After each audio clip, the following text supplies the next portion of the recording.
Assalamualaikum warahmatullahi wabarakatuh. Perkenalkan, kami dari kelompok 5, tim neraca, yang beranggotakan 5 orang dengan saya sendiri, Adina Rizky Larasati, dan 4 rekan saya, yaitu... Nama saya Delinesia Putri. Nama saya Eva Apriliana. Nama saya Novi Julianti. Dan nama saya Yudit Kezia Siringgaringa. Oke, baik. Nah, di sini kami akan melakukan wawancara virtual bersama pelaku UMKM dengan tema UMKM Bangkit Lawan COVID-19. Tujuan dari video ini adalah untuk memenuhi tugas mata kuliah kewirausahaan yang diampu oleh dosen Bapak Profesor Dedi Purwana ESM BUS. Nah, baik sebelumnya, kita kenalan dulu yuk sama narasumber kita kali ini, yaitu seorang atlet muda berprestasi yang menjalankan banyak bisnis, yaitu Kak Rilo Pambudi. Oke, biar nggak kelamaan, kita mulai aja yuk dengan melihat CV-nya terlebih dahulu.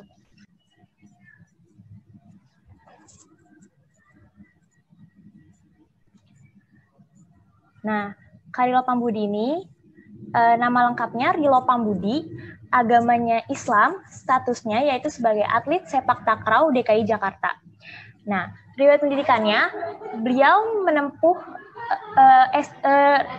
riwayat pendidikan di SDN 14 Jakarta Selatan pada tahun 2002 sampai tahun 2008, kemudian melanjutkan di SMP Negeri 235 Jakarta dari tahun 2008 sampai 2011, dan melanjutkan di SMA Negeri Ragunan Jakarta Selatan dari tahun 2011 sampai 2014, dan yang terakhir menempuh pendidikan di Fakultas Ilmu Keolahragaan FIK Universitas Negeri Jakarta dari tahun 2014 sampai dengan 2020. Nah, adapun Kak Rilo ini memiliki keterampilan yaitu sebagai pelatih olahraga bidang sepak takraw dan sebagai pembicara seminar tentang keolahragaan. Nah, Kak Rilo juga mempunyai prestasi nih, yaitu prestasi di bidang olahraga. Yang pertama, ASEAN University Games 2014 Palembang, yaitu meraih medali perak. Yang kedua, Prapon 2015 meraih medali emas. Yang ketiga, Pomnas 2015 meraih 2 medali perunggu. Yang keempat, Pomnas 2017 meraih 1 medali perunggu. Yang kelima, ASEAN University Games 2018 Myanmar meraih medali perak. Yang ketujuh, Pomnas 2019 meraih 1 medali emas, 1 medali perak, dan 1 medali perunggu. Yang ke-8, Prapon 2019 meraih medali emas. Nah, selain prestasi yang banyak, beliau juga menekuni bidang bisnis, yaitu bisnis besarnya itu deposi ulang air minum, kelapa muda, sepatu nanyang, dan saham. Kontaknya bisa menghubungi di Instagramnya @rilopambudi31. Nah, oke, langsung aja kita mulai wawancaranya dengan Kak Rilo Pambudi. Halo Kak Rilo Pambudi. Oke, halo. Halo semuanya. Assalamualaikum warahmatullahi wabarakatuh. Waalaikumsalam warahmatullahi wabarakatuh. Warahmatullahi wabarakatuh. Ya, perkenalkan saya Rilo Pambudi. Mungkin tadi udah udah dilihat juga CV-nya. Iya. CV-nya sih ya cuman gitu doang. Nggak banyak. Gak apa-apa, Terus Kak. kalau untuk ada pertanyaan mungkin langsung aja dimulai, nggak apa-apa? Iya, langsung aja Kak. Kan aku mau nanya nih Kak, pertanyaan yang dasar-dasar dulu aja nih. Nah, sekarang ini Kakak ini mulai ada kesibukan apa sih untuk sekarang?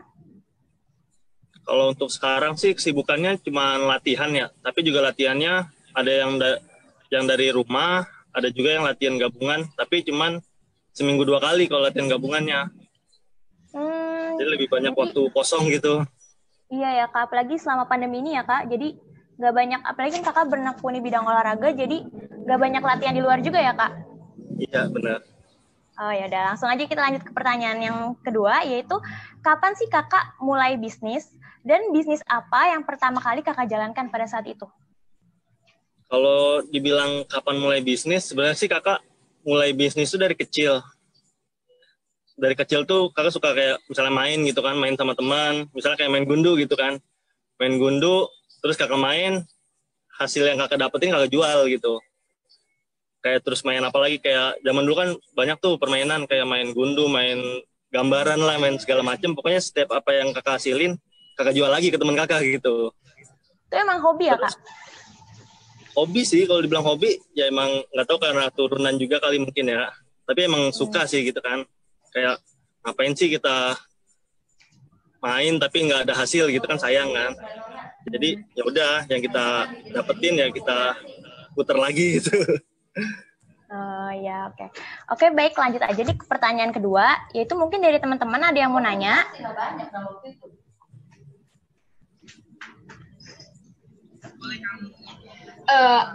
Aku mau nanya nih Kak, alasan Karilo memilih jadi pengusaha itu kenapa, dan kenapa bisnis yang pertama itu apa, dan kenapa milih bisnis itu? Oke. Ulangin yang pertamanya tadi apa? Alasan Karilo mau menjadi pengusaha di usia muda. Oh gitu. Gini sih sebenarnya, kenapa kakak mulai usaha dari usia muda, karena kakak mencari set hustle-nya kakak nih. Misalnya kakak kan punya penghasilan dari atlet lah gitu. Misalnya dari atlet. Tapi kan sebenarnya kalau dari atlet aja nggak cukup gitu. Bukan yang nggak cukup sih, kita harus nyari yang lain-lain lagi gitu kan. Apa nih yang bisa saya hasilin gitu. Jadi ya kita mulai gitu. Apa aja yang bisa kira-kira, apa yang kita mau ada di pikiran kita, ya udah kita coba gitu. Kenapa enggak gitu kan. Terus kalau dibilang awalnya kakak pas jualan pertama kali itu, pas yang benar-benar kakak tekunin tuh waktu itu baju sih, kostum, kayak kostum pertandingan, terus kayak baju-baju kaos sama topi yang bisa desain sendiri tuh. Awal mulanya sih sebenarnya apa ya, kalau dibilang dadakan sih dadakan. Awalnya kan kakak cuma bikin kostum buat tim kakak sendiri di suatu tempat kan. Terus kakak lihat sebelah ada kayak yang tukang cutting baju tuh, ada tukang cutting baju. Kenapa nih nggak kita coba pasarin gitu kan? Siapa tahu ada peminatnya. Ternyata pas kakak coba pasarin, banyak yang mau, banyak responnya bagus gitu di pasar kan. Responnya lumayan bagus, ya udah kenapa nggak dijalanin gitu kan? Ya udah deh, jadinya kakak jalanin gitu. Pas itu yang awal mula Jadi yang kakak tekuninnya. Jadi mencari peluang yang ada ya, Kak? Betul. Ya, oke. Mungkin dari teman-teman ada yang mau nanya lagi? Aku mau nanya dong, Kak. Ya. Kan dilihat-lihat kakak tuh di bidang kayak kuliner atau makanan gitu kan ya, Kak? Sama Ya. di bidang tadi ada kayak kaos gitu. Kenapa sih kakak milih membuka usaha di bidang itu? Yang di bidang kuliner sih kayak es kelapa ya. Awalnya sih kakak sebelum pandemi ini kakak nggak kepikiran ke situ sebelumnya ya. Sebelumnya nggak kepikiran. Terus karena pandemi kan bosen tuh di rumah terus kan, mau ngapain nih? Kebetulan juga kan waktu itu udah deket puasa. Ya udah kakak kepikiran, kenapa saya nggak buka es kelapa aja gitu kan, buat event puasa gitu.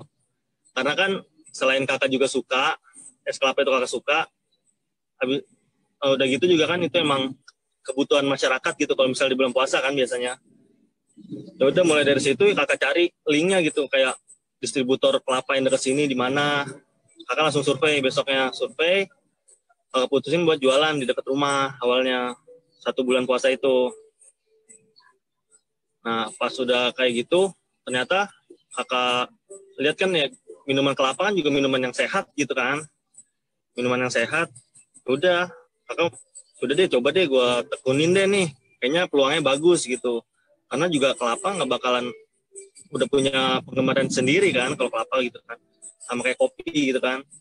Jadi biarpun keadaan kayak gimana, mau pandemi mau apa, kelapa ya tetap dicari orang gitu. Apalagi ada yang kelapa hijau buat obat, ada macam-macam lah gitu kan. Itu sih. Oh, berarti itu dilihat dari peluang juga ya. Emang intinya peluang ya Kak. Kalau misalnya mau buka usaha itu kayak lihat minatnya orang tuh di mana gitu ya Kak. Ya, jadi kita riset dulu nih, kayak ini kebutuhan orang nih apa gitu. Jadi kita nggak asal-asal jual, tapi orang nggak tahu apa yang kita mau jual gitu kan. Jadi kita udah tentuin dulu target marketnya. Oh iya Kak, benar Kak. Oke nih Kak, satu pertanyaan lagi dari saya. Bagaimana sih Kak cara Kakak tuh membagi waktu antara waktu selama kuliah itu kan Kakak juga berbisnis kan? Nah, cara membagi waktu antara kuliah, terus berlatih, dan menjalani bisnis itu kayak gimana Kak? Tips-tipsnya? Kalau buat bagi tipsnya sih, Kakak udah biasain kayak nge-manajemen waktunya ya. Kayak nge-manajemen waktunya, kapan waktunya Kakak latihan, kapan waktunya Kakak buat dagang gitu, kapan waktunya buat istirahat, itu udah di manajemenin gitu, udah mulai belajar di situ. Jadi misalnya saya kalau misalnya kayak sekarang nih, saya kan latihan tuh hari Kamis.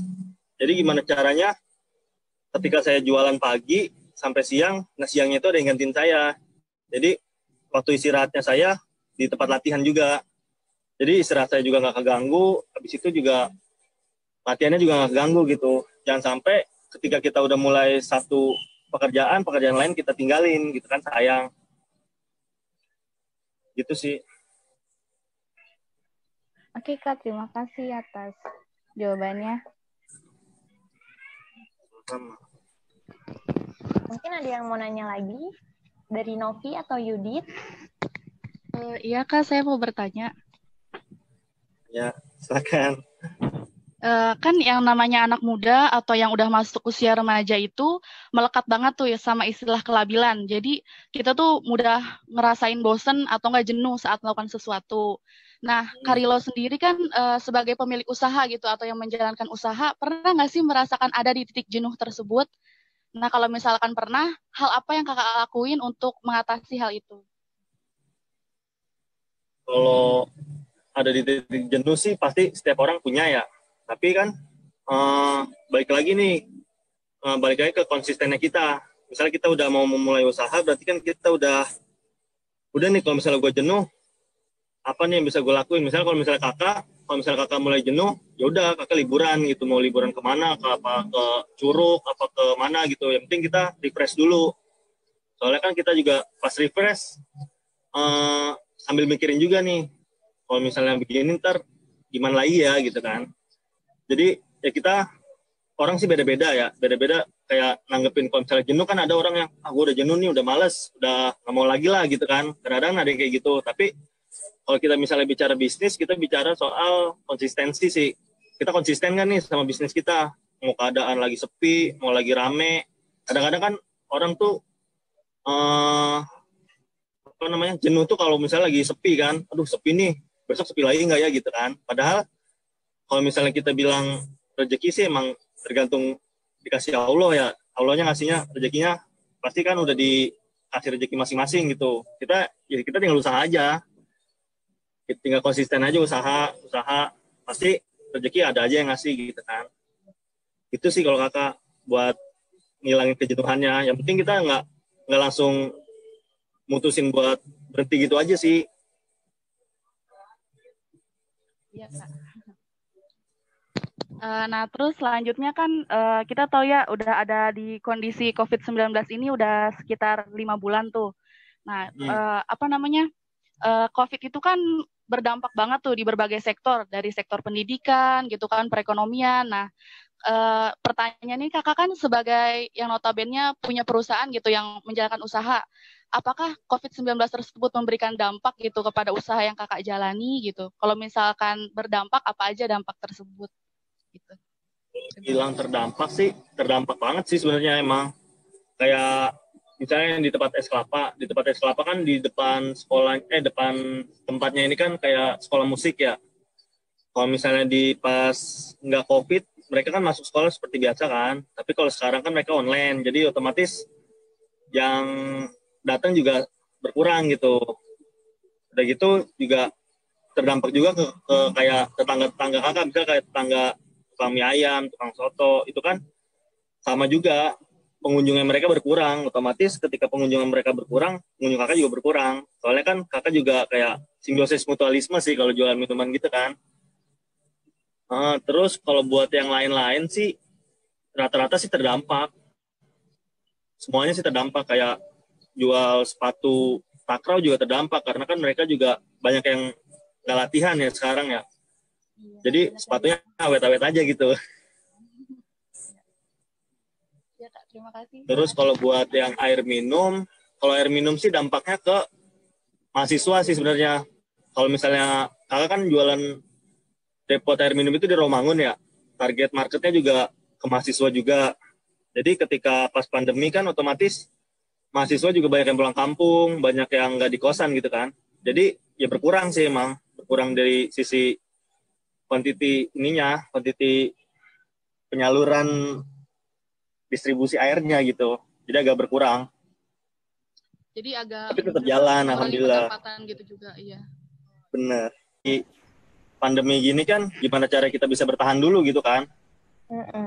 Iya, Nggak usah mikirin kita mau untung berapanya, yang penting ya bertahan aja dulu sampai selesai pandemi gitu. Kalau misalnya kita udah bisa bertahan di sini di pas pandemi, otomatis ketika udah selesai pandemi kita bisa bakal lebih survive lagi gitu. Betul. Baik, mungkin dari pertanyaan selanjutnya dari Yudit. Silakan Yudit. Iya, Kak, saya mau bertanya, bagaimana strategi Kakak dalam bertahan menjalankan usaha di suatu situasi pandemi ini?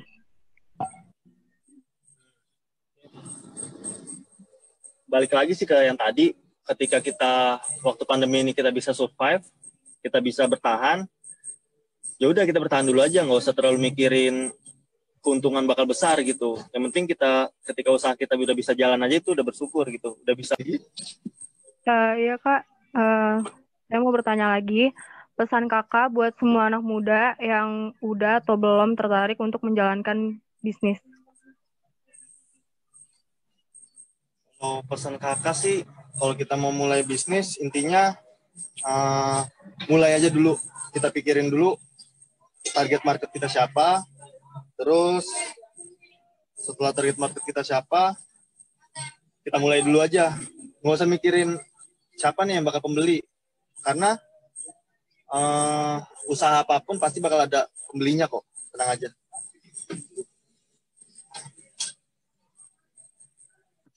Bagus banget ya Kak. Masya Allah, keren banget ya pembicara kita saat ini, Kak Rilo. Merupakan sosok narasumber yang sangat menginspirasi kita sebagai anak muda yang seorang atlet, tapi juga menekuni bidang bisnis yang tentu saja banyak pelajaran yang dapat kita ambil dari Kak Rilo, terutama dalam strategi-strategi untuk mempertahankan usahanya di tengah pandemi COVID-19. Kuncinya satu ya Kak, jangan cepat jenuh dan jangan menyerah ya Kak. Iya, konsisten yang penting. Ya, konsisten selalu. Oke, saya selaku moderator mewakili teman-teman saya mengucapkan terima kasih kepada Kak Rilo.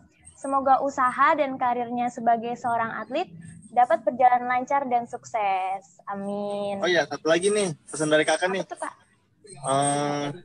Pesan dari kakak sih jangan pernah malu kalau untuk memulai usaha. Malulah ketika kita nggak melakukan usaha apa-apa gitu ya. Wow, jangan yang sangat bermanfaat ya Kak untuk kita semua. Oke Kak, sekian video wawancara UMKM dari tim Neraca. Semoga bermanfaat untuk kita semua. Wassalamualaikum warahmatullahi wabarakatuh.